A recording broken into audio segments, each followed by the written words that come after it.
ಈಗ ಹಸಿ ಮಾವಿನಕಾಯಿ ಚಟ್ನಿ ಮಾಡೋದು ಹೇಗಂತ ನೋಡೋಣ. ಮೊದಲು ಹಸಿಯಾಗಿರೋ ಮಾವಿನಕಾಯಿ ತಗೊಂಡು ಅದ್ರ ಮೇಲಿರೋ ಸಿಪ್ಪೆನ ನೀಟಾಗಿ ತೆಗಿಬೇಕು.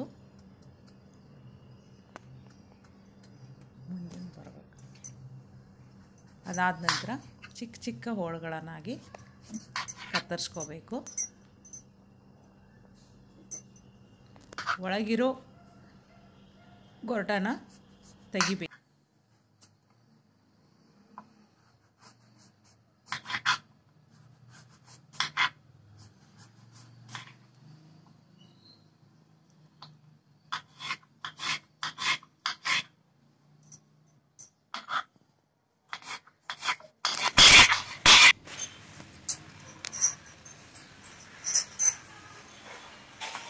ಈಗ ಹೋಳನ್ನು ಮಿಕ್ಸಿ ಜಾರಿಗೆ ಹಾಕಬೇಕು.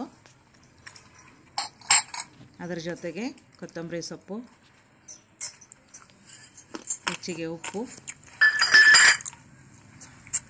ಬೆಳ್ಳುಳ್ಳಿ ಎಸಳು ಒಂದು 8-10, ಜೀರಿಗೆ 1 ಚಮಚ, ರುಚಿಗೆ ಬೆಲ್ಲ, ಒಂದು ಅರ್ಧ ಚಮಚ ಅರಿಶಿನ ಪುಡಿ,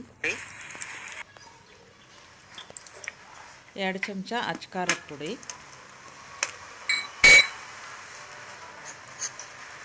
4 ಚಮಚ ಪುಟಾಣಿ, ಅರ್ಧ ಬಟ್ಲು ಹಸಿ ತೆಂಗಿನಕಾಯಿ ತುರಿ.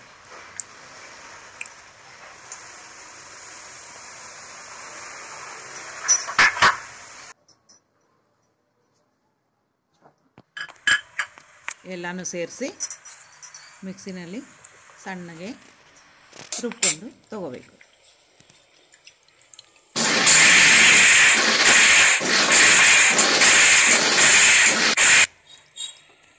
ಈಗ ರುಚಿಯಾದ ಮಾವಿನಕಾಯಿ ಚಟ್ನಿ ರೆಡಿಯಾಗಿದೆ.